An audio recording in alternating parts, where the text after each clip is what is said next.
Well, listen, Lamar's got to get over it. This was a great trade by Baltimore. This is why Baltimore is one of the best franchises in football. That Baltimore, every damn year, they're drafted in the mid or late first round. It's like, oh, they got the best safety. Oh, they got the best center. Oh, they got the 23rd pick for a guy who's not a top 23 receiver when A.J. Brown went for the 18th and a third. But Baltimore was smart.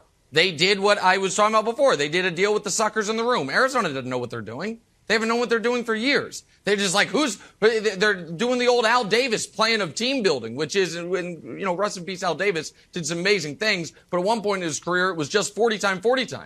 Like, hey, that's what Arizona needs. Another small, fast guy who's with some injury questions. It makes no sense. So, Coach, I think you're surprised by my take on this, but Lamar's a sharp guy. They've got to explain to Lamar, we can easily replace Hollywood Brown. We got the 23rd pick for him when A.J. Brown went for the 18th. A.J. Brown's 3 times the player that Hollywood Brown is. So, I look at Baltimore and Buffalo as the 2 real contenders in the AFC other than the Chiefs. And Baltimore they make all the smart decisions. So I think you got to explain that to Lamar. I think he'll get over it. I have to say that I'm shocked, and I don't know what happened to you since we've met last. The idea that you would be okay with a wide receiver being traded for a center is mind-boggling. Yeah, I thought for trenches, sure that you would be so disappointed because Lamar doesn't have another weapon, and we're not helping the quarterback. And I'm shocked I don't think you didn't Hollywood's want him that good. But I thought you'd want them to give Hollywood $25 million a year because he's a wide receiver and he's unhappy. Like that's typically the MO that we.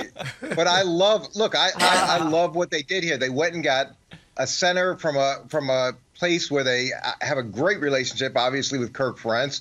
He's known for producing really good offensive linemen. They've got him for 5 years. They don't have a great salary cap situation. They're in the bottom third of the league.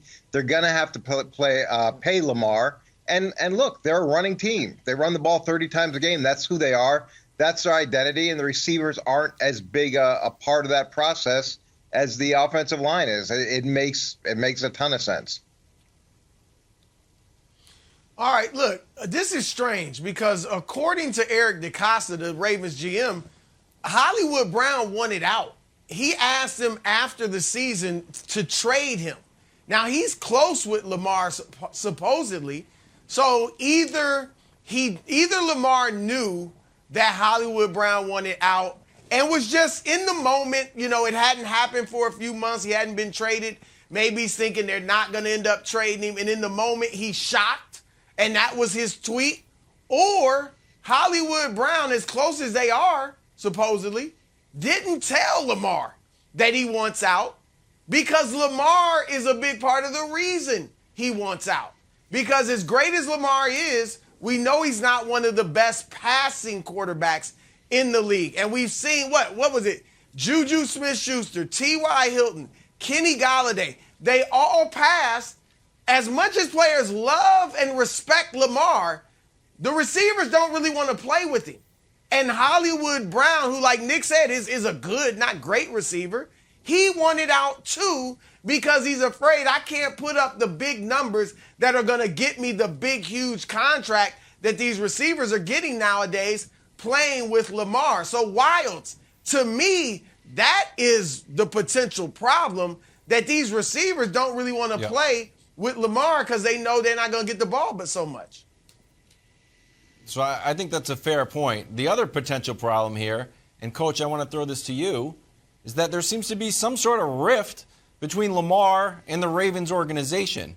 Now, look, I'm an old man, and when I was coming up in the industry, several of my bosses would sit me down, say, hey, welcome to your first day, Kevin Wilds, hello, and they would tell me, hey, no surprises. If anything's going a little bit sideways, I'm your boss, I want to know.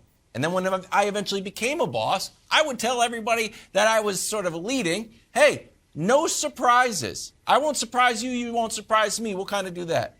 Now, we hear about Lamar being the face of the franchise, and we hear, CEO.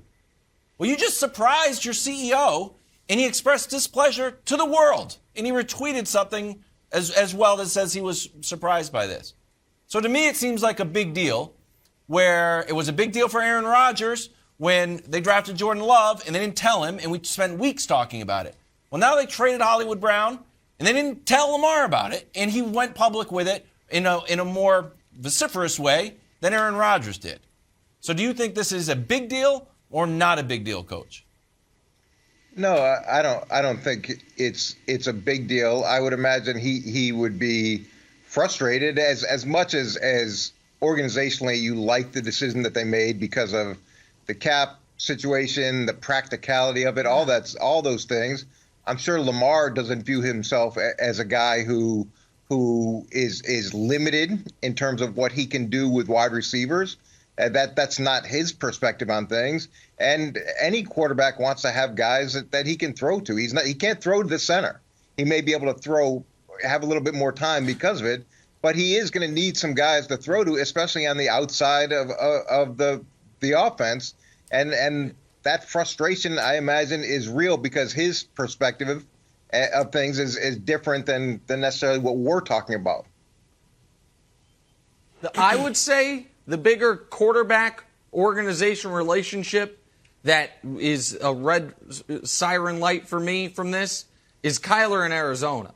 Because they did this because Kyler wanted them to do this, reportedly. Kyler has accomplished a tenth of what Lamar's accomplished in this league. Seems to feel like he is, next in line, first in line for a contract that I would be terrified to give him.